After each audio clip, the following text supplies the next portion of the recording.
प्यारे दोस्तों, उम्मीद है सब खैरियत से होंगे, ठीक ठाक होंगे। जी तो फ्रेंड्स, आज मैं एक ऐसी कंट्री आपके लिए लेकर आया हूँ जिसने अभी वर्क परमिट देने शुरू कर दिए। पहले वो वर्क परमिट देती थी, लेकिन उसने बाद में बंद कर दिए थे वर्क परमिट। तो अभी जो हाल ही में हालात चल रहे हैं, जैसे कि रोमानिया हो गई। अभी देखें, या तो एम्बेसी जो है अपॉइंटमेंट नहीं दे रही, ठीक है। अगर अपॉइंटमेंट मिल भी रहे हैं तो रेशो इतनी डाउन है, तो या तो वीज़ा रिजेक्ट मिल रहा है और या बहुत कम जो है वीज़ा स्टैम्प हो रहा है। इसी तरह हंगरी है, उसने अपने वर्क परमिट स्टार्ट किए हुए हैं। जैसे अल्बानिया हो गई, उसने वर्क परमिट स्टार्ट किए हुए हैं। तो तीनों के मसले मसाइल जो है चल रहे हैं। तो ये कंट्री ऐसी है फ्रेंड्स कि फ़िलहाल जो है इसने वर्क परमिट शुरू कर दिए। पहले ये देती थी, लेकिन फिर बंद कर दिए थे इसने वर्क परमिट देना पाकिस्तान को या किसी भी दूसरी कंट्री को जो कि गल्फ के साथ रिलेटेड है। इसने बंद क्यों किए थे? बंद इसलिए किए थे क्योंकि जो एजेंट लोग हैं, जो फेक एजेंट लोग हैं, उन्होंने जो है फेक काम शुरू कर दिया। तो इसलिए इस कंट्री ने जो है परमिट अपने बंद कर दिए थे। अभी हाल ही में 8 डेट को मुझे जो है पता चला है, सॉरी 10 डेट को, 8 डेट का कह रहा हूँ। 10 डेट को मुझे पता चला है कि इन्होंने जो है दोबारा से वर्क परमिट अपने स्टार्ट कर दिए हैं। तो आपने जो है डायरेक्टली अप्लाई कर देनी है जब जैसे ही मेरी वीडियो आपको मिलती है, ठीक है। तो चलिए इस कंट्री के बारे में बात करते हैं कि ये कौन सी कंट्री है। और हाँ, ये यूरोप की शेंजन कंट्री है, ठीक है। तो बात करते हैं इसके बारे में थोड़ी सी। जी तो फ्रेंड्स, मैं जिसकी कंट्री की बात कर रहा हूँ वो है क्रोशिया। मैं क्रोशिया की बात कर रहा हूँ, ठीक है। क्रोशिया पहले अपने वर्क परमिट देती थी, लेकिन बंद कर दिए थे। जैसे मैंने आपको बताया कि फेक एजेंट लोग और फेक हजरात जो है बैठे थे पाकिस्तान में, तो इस वजह से क्रोशिया ने बंद कर दिया। अब इसका वीज़ा कैसे मिलेगा, कहाँ से वीज़ा मिलेगा और कितने टोटल इसकी जो कॉस्ट है वो आ रही है, ठीक है, क्रोशिया वर्क परमिट की। पहले तो थोड़ी बात करते हैं कि क्रोशिया की।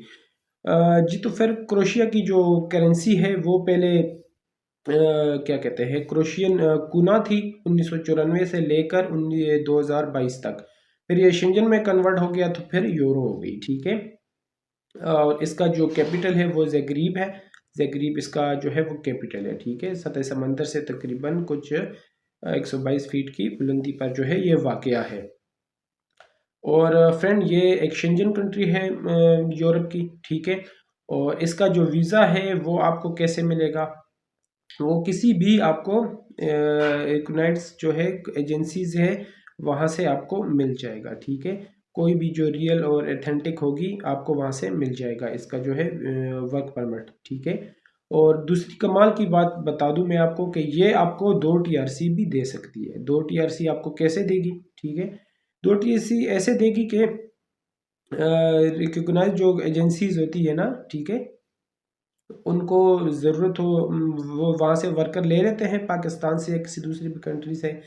तो फॉर एग्जांपल आप ले लें कि एक जर्मनी को वर्कर की ज़रूरत है, या तो अगर जर्मनी में वर्कर पूरे हो गए वहाँ उनको, तो फिर तो ठीक है, वरना वो फिर क्रोशिया से बात करते हैं कि अगर आपके पास वर्कर है तो वो हमें दे दे, ठीक है।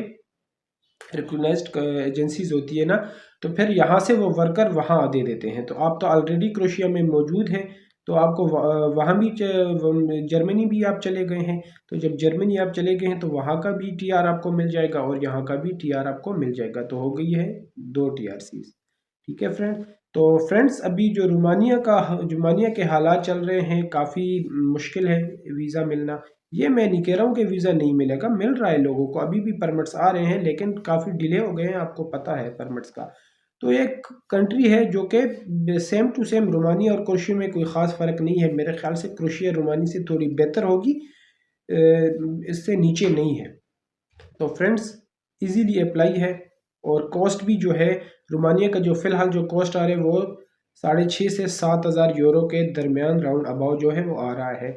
और इसी तरह हंगरी का जो है वो 8,000 से 8,500 यूरो के राउंड अबाउ आ रहा है।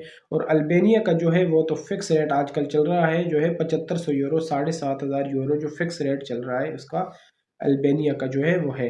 लेकिन क्रोशिया ऐसी कंट्री है एक जिसका वर्क परमिट जो है वो काफ़ी जो है सस्ता है बनिस्बत इन कंट्रीज़ के।